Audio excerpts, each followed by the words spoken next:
Hey there, I just wanted to pop on and share make ahead lunch and dinner or slash dinner idea with you that I've been doing for years, but with school starting soon, it's just going to be helpful for you to have this in your arsenal. And I'm going to be using one of my favorite pans for batch cooking.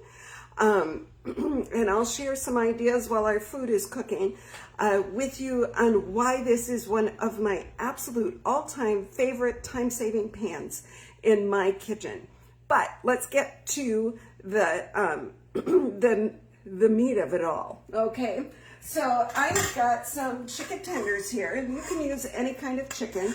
And we're gonna make some chicken fajitas that if you make a big batch of these at the beginning of the week, you're gonna have lots of dinner and lunch ideas that you can morph this into. So I have taken and cut the little white things out. I've trimmed, cut them in smaller pieces. You can use regular chicken breast for this and do the same thing. I put some chipotle rub and some Southwest seasoning on here, and also some chili lime rub. And I've got my pan preheated here. It's been preheating for 3 or 4 minutes. And I am just gonna put this all in the pan, and I'm gonna spread it all over the pan, basically over the burner. You can hear that sizzle. And I love this grill pan because I don't have to wait to heat up my grill or my I don't have Blackstone, but I know some of you do. And it's just easy. There's no extra steps. I don't have to go outside.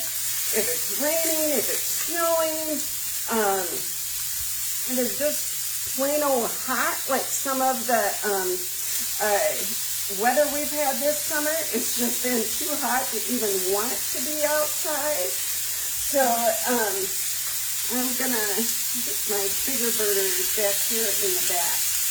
So I am just going to let that hang out. So little tips for grilling. I don't care whether you're on a regular grill or grilling on the stove top or anything like that. The less that you turn the meat, the more tender it will be. So just leave it do its thing in the pan, okay? So I'm going to get rid of this bowl, and I'm going to move my camera where you can probably see.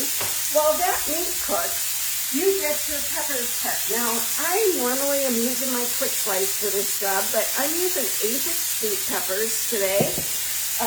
Valley Produce had a 2-pound bag for $1.99 last week.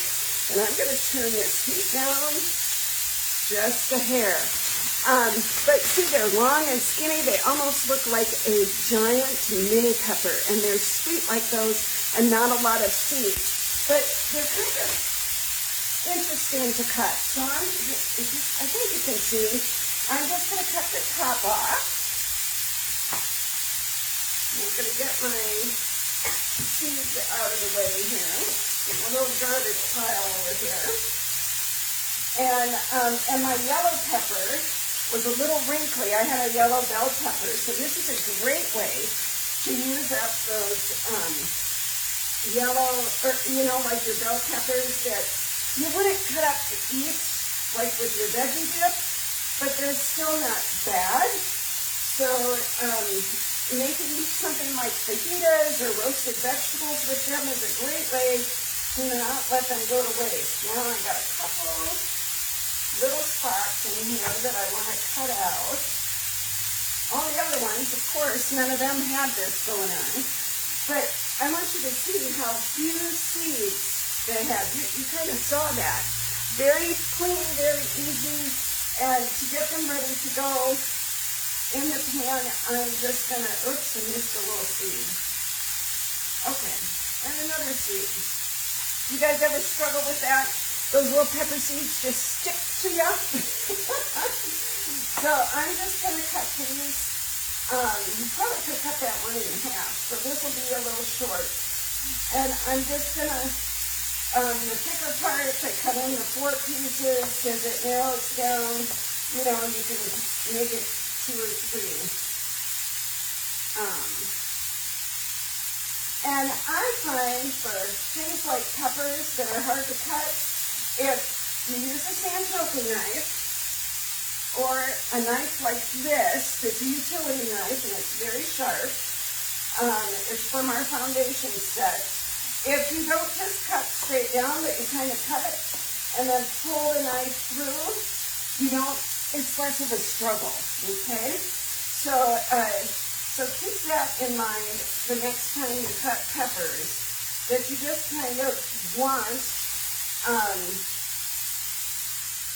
you want them to, kind of go down and draw it through and kind of on the tip, and it slides through easier. So now I'm going to add a little olive oil to these. And then I'm just going to put a little chili lime rub on here. You don't have to season the peppers. And normally, I don't have an onion today. Onions aren't my friends, so I don't often keep them in the house much. But, regular fajitas would have onions, and they get that all caramelized and yummy. But I don't have that today, so it's just going to be the peppers. But what you can use this fajita mixture for throughout the week, obviously, you can have fajitas the first night, but if you make extra, you can make fajita pizza with them. You can, it's time to turn our chicken over here. See, look at that. Here, I'm going to put you back here. See how fast that's getting done? So I'm just going to flip these and let them sit for a minute. And I'm going to turn my back burner down. It's a power burner, so everything's cooking up fast back here. And I just want to turn this off. And see, the meat will be much more tender if you're not moving it around all the time, okay? So we're going to turn all of it over. It's kind of tedious with all of these little pieces, but it's worth it. And this pan will hold, if you just want to do chicken tenders and cut some up to go in your salads just for the week, this pan will hold 2.5 to 3 pounds of chicken tenders at one time. So now that I've turned it over, I'm going to bring it all to the front. My chicken doesn't get overdone at the back there on my power burner. Every stove is different. If you've got a power burner, let me know. Love my power burner. It gets me done faster. But when you've got a double burner pan like this, I have tried this. I have a center burner. But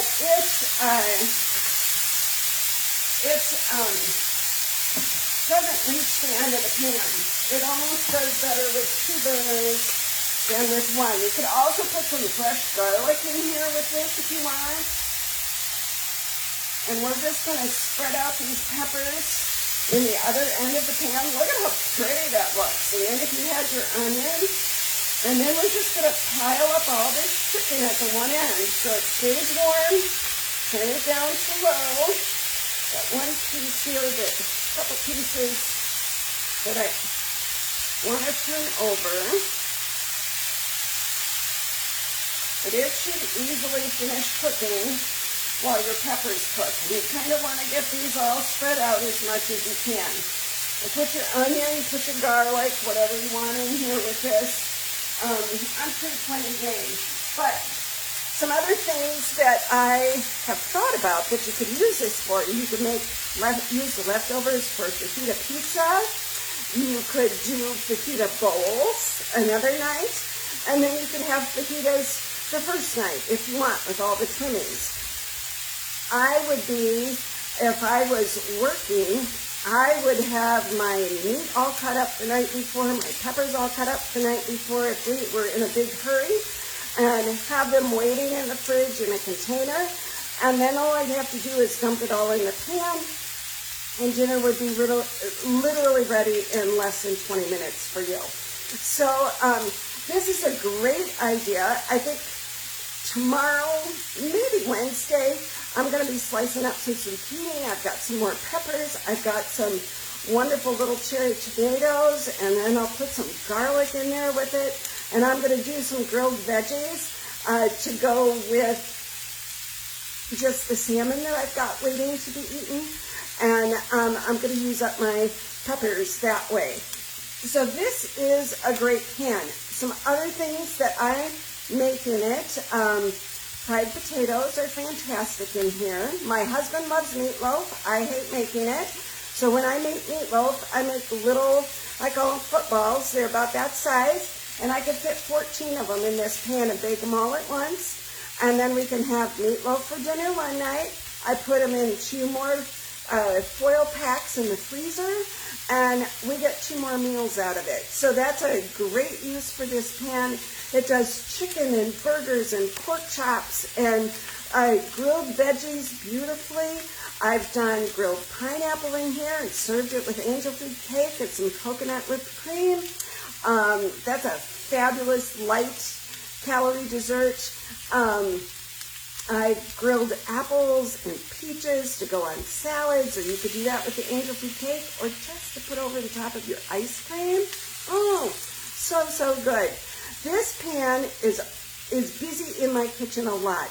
I have had this pan for a long time, or some version of it, since, maybe the 2nd year I was in started with Pampered Chef, and that's been 18 years ago next week already. That is like super crazy to me.